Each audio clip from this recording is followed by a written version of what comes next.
விடுதலை புலிகளை சார்ந்தவர் என்றால் எனக்கு பெருமிதமே. வைத்தியர் அர்ச்சுனா வெளியிட்ட காணொளி.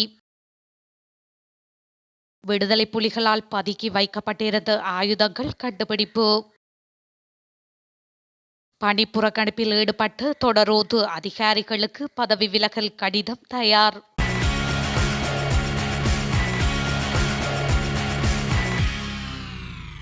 நாங்கள் எங்கள் தமிழினத்தை திருப்பியும் பழைய நிலைமைக்கு கொண்டு வருவோம் என சாவகச்சேரி வைத்தியசாலையின் பதில் வைத்திய அத்தியட்சகரான வைத்தியர் ராமநாதன் அர்ச்சுனா தெரிவித்துள்ளார். குறித்த விடயத்தை அவர் தனது முகப்புத்தகத்தில் வெளியிட்டுள்ள காணொளி பதிவொன்றிலேயே குறிப்பிட்டுள்ளார். இது தொடர்பாக அவர் வெளியிட்டுள்ள காணொளியில் மேலும் தெரிவிக்கையில், இலங்கை மருத்துவ சங்கத்தை சார்ந்த சில சிங்கள மருத்துவர்கள் நான் எனது மக்கள் என கூறியதை பிழையாக விளங்கிய நிலையில் அதற்கு நான் தெளிவாக பதிலளித்துள்ளேன். நீங்கள் என்னை விடுதலை புலிகளை சார்ந்தவன் என கூறுவது எனக்கு பெருமிதம். அதோடு நான் அங்கிருந்து வளர்ந்து வந்தவன். அதோடு என் சமூகத்தில் இறந்தவர்களுடன் நானும் இணைந்து கொள்கின்றேன். இதற்காக என்னை கைது செய்வீர்களாக இருந்தால் அதுவும் எனக்கு பெருமிதம். வேலையை விட்டு விலகுவதாக முடிவெடுத்தால் அதற்கான பதவி விலகல் கடிதத்தில் நான் கையெழுத்திட தயார். அதோடு என்னுடன் படித்த சிங்கள வைத்தியர்களில் யாராவது என்னை கெட்டவன் என்று சொன்னால் நான் தூக்கிட்டு தற்கொலை செய்ய தயார் என அவர் தெரிவித்துள்ளார். போரின் போது பயன்படுத்துவதற்காக விடுதலை புலிகளால் புதைக்கப்பட்டிருந்த ஆளணி எதிர்ப்பு கண்டிவடிகள் மற்றும் தோட்டாக்கள் என்பன கண்டுபிடிக்கப்பட்டுள்ளன. மட்டக்களப்பு கரடியனாறு பிரதேசத்தில் பதுக்கி வைக்கப்பட்டிருந்த நிலையில் இந்த ஆயுதங்கள் காவல்துறை விசேட அதிரடிப்படையினரால் கண்டுபிடிக்கப்பட்டுள்ளது. இதன்போது விடுதலை புலிகளால் 8 அடி ஆழத்தில் புதைக்கப்பட்டிருந்த இந்த ஆயுதங்களை கண்டுபிடித்ததாக காவல்துறையினர் தெரிவித்துள்ளனர். அதன்படி 299 ஆளணி எதிர்ப்பு கண்ணிவடிகள், 7.62 மில்லிமீட்டர் தர 39 டெட்டனேட்டர்கள், 38 மற்றும் 19,930 உயிர்குண்டுகள் கண்டுபிடிக்கப்பட்டுள்ளன. இந்த நிலையில் ஏறாவூர் நீதவான் நீதிமன்ற உத்தரவின் பிரகாரம் இந்த குண்டுகள் மற்றும் தோட்டாக்கள் விசாரணைக்காக கரடியனாறு காவல்துறையினரிடம் ஒப்படைக்கப்பட்டுள்ளது. பணி புறக்கணிப்பில் ஈடுபட்டுள்ள தொடரோந்து நிலைய அதிபர்கள் உட்பட சுமார் 1000 தொடரோந்து ஊழியர்களுக்கு பதவி விலகல் கடிதம் தயார் செய்யப்பட்டுள்ளதாக தொடரோந்து திணைக்களத்தின் உயர் அதிகாரியொருவர் தெரிவித்துள்ளார்.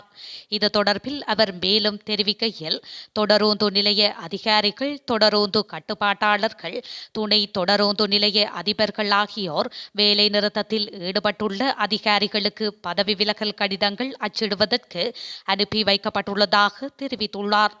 இந்த நிலையில் ஒடுக்குமுறை மூலம் தொழிற்சங்கங்களை கட்டுப்படுத்த அரசாங்கம் முயற்சித்தால் ஒட்டுமொத்த தொடரோந்து சேவையின் தொழிற்சங்கங்களும் ஒன்றிணைந்து போராட ஒருபோதும் தயங்காது என தொடரோந்து நிலைய அதிபர்கள் சங்கம் தெரிவித்துள்ளது.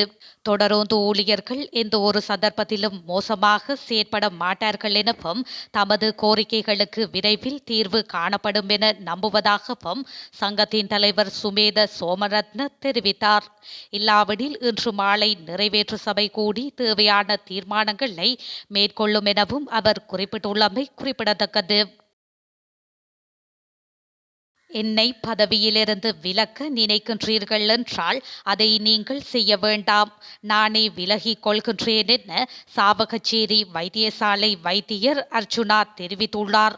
தனது சமூக வலைதளத்தில் அவர் இன்று வெளியிட்டுள்ள காணொளியிலேயே இவ்வாறு குறிப்பிட்டுள்ளார். அத்துடன் வைத்திய அதிகாரிகள் சங்கத்தினால் அதிகாரிகள் பலர் விலை போயுள்ளதாகவும் அர்ச்சுனா குற்றம் சாட்டியுள்ளார். சாவகச்சேரி வைத்தியசாலையின் கடைசி 3 நாட்களும் தனிமனிதனாக மக்களுக்காக போராடிய தன்னை விசாரணைக்கு அழைத்துள்ளமை யாழில் மனித உரிமை ஆணைக்குழுவின் செயலிழந்த நிலையையே காட்டுகின்றது என அவர் சுட்டிக்காட்டியுள்ளார். மேலும் விடுதலை புலிகள் என தன்னை குறிப்பிடுவது பெருமை என்றும் காணாமலாக்கப்பட்டு 44,000 பேருடன் என்னையும் ஒருவன் என சொன்னால் அது எனக்கு பெருமிதமே என வைத்தியர் குறிப்பிட்டுள்ளார். பிரான்சில் பதுங்கியிருக்கும் பாதாள உலக குழு தலைவர் கஞ்சிபானை இம்ரான் மற்றும் துபாயில் பதுங்கியிருக்கும் லொக்குப்பட்டி ஆகியோரின் கொலை திட்டம் தொடர்பில் தகவல் வெளியாகியுள்ளதாக காவல்துறை ஊடக பேச்சாளர் நிகால் தல்துவ குறிப்பிட்டுள்ளார். பிரபல பாடகர் நடிகர் உட்பட 7 பேரை கொலை செய்வதற்கு கஞ்சிபானையும் லொகுப்பட்டியும் திட்டமிட்டுள்ளதாக கிடைத்த தகவலில் தெரிய வந்துள்ளது. இந்த 7 பேர் பாதாள உலக குழு உறுப்பினர்களிடமிருந்து லட்சக்கணக்கான பணத்தை பெற்றுக்கொண்டதாகவும் அதனை திருப்பிக் கொடுக்காமையினால் கொலை திட்டம் தயாரிக்கப்பட்டுள்ளதாகவும் தெரிவிக்கப்படுகின்றது. முன்னதாக இந்த பாடகர் மற்றும் அவரது குழுவினர் பாதாள உலக உறுப்பினர்கள் பதுங்கியிருக்கும் நாடுகளுக்கு சென்று நிகழ்வு ஒன்றில் கலந்து கொண்டதாக தெரிவிக்கப்படுகின்றது. இந்த படுகொலை திட்டத்தின் உண்மைத்தன்மை தொடர்பில் விசாரிப்பதற்கு காவல்துறை புலனாய்வு அதிகாரிகள் ஈடுபட்டுள்ளதாக பிரதி காவல்துறை மா அதிபர் மேலும் தெரிவித்துள்ளார். இந்த நாட்களில் நாடு முழுவதும் வேலை நிறுத்தங்களை முன்னெடுப்பது தேசிய மக்கள் சக்தியல்ல என அக்கட்சியின் செயற்குழு உறுப்பினர் சுனில் ஹந்துன்னெத்தி தெரிவித்துள்ளார்.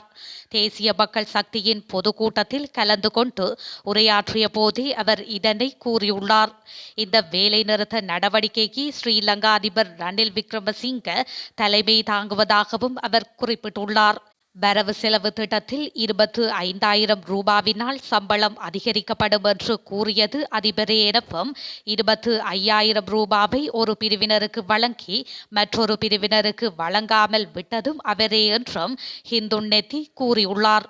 தொழிற்சங்கங்கள் அரச ஊழியர்கள் தெருவில் இறங்க வேண்டும் என்பதற்காகவே அரசு இந்த திட்டத்தை உருவாக்கியது என்றும் அவர் குறிப்பிட்டுள்ளார். அரச வைத்தியசாலைகள் மற்றும் சிகிச்சை நிலையங்களில் சேவைகளை பெற்றுக்கொள்ளும் போது படை வீரர்கள் மற்றும் அவர்களில் தங்கி வாழ்வோருக்கு முன்னுரிமை வழங்கும் முறைமையொன்று அறிமுகம் செய்யப்பட்டுள்ளது. பாதுகாப்பு இராஜாங்க அமைச்சர் பிரமித்த பண்டார தென்னகோனின் முயற்சியின் அடிப்படையில் சுகாதார அமைச்சர் டாக்டர் ரமேஷ் பத்திரனவின் தலையீட்டின் அடிப்படையில் இந்த திட்டம் நடைமுறைப்படுத்தப்பட உள்ளது. நாட்டிற்காக உயிரை தியாகம் செய்த மற்றும் ஊனமுற்ற படை வீரர்களில் தங்கி வாழ்வோர் இந்த திட்டத்தின் மூலம் கூடுதல் நன்மை பெற்றுக்கொள்வார்கள் என தெரிவிக்கப்படுகின்றது.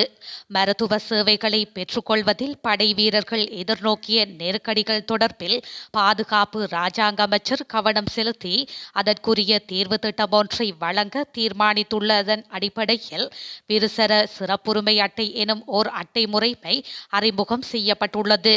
இதன் மூலம் பாதுகாப்பு படைத்தரப்பை சேர்ந்தவர்கள் மற்றும் அவர்களில் தங்கி வாழ்வோர் நன்மை அடைவார்கள் என தெரிவிக்கப்படுகின்றது. நெருக்கடியான நேரத்தில் அர்ப்பணிப்புடன் செயற்பட்ட அரச ஊழியர்கள் அனைவரும் நன்றிக்கு உரியவர்கள் என்று தேசிய பாதுகாப்பு தொடர்பான அதிபரின் சிரேஷ்ட ஆலோசகரும் அதிபர் பணிக்குழாம் பிரதானியுமான சாகல ரத்நாயக்க தெரிவித்துள்ளார். குறித்த விடயத்தை அதிபர் செயலகத்தில் இடம்பெற்ற நிகழ்வொன்றில் கலந்து கொண்டு கருத்து தெரிவிக்கும் போதே அவர் குறிப்பிட்டுள்ளார். இது தொடர்பாக அவர் மேலும் தெரிவிக்கையில் அதிபர் ரணில் விக்ரமசிங்க 2001ஆம் ஆண்டு முதல் மக்களுக்கு காணி மற்றும் வீட்டு உரிமைகளை வழங்குவது குறித்து ஒரே நிலைப்பாட்டுடன் செயற்பட்டார்.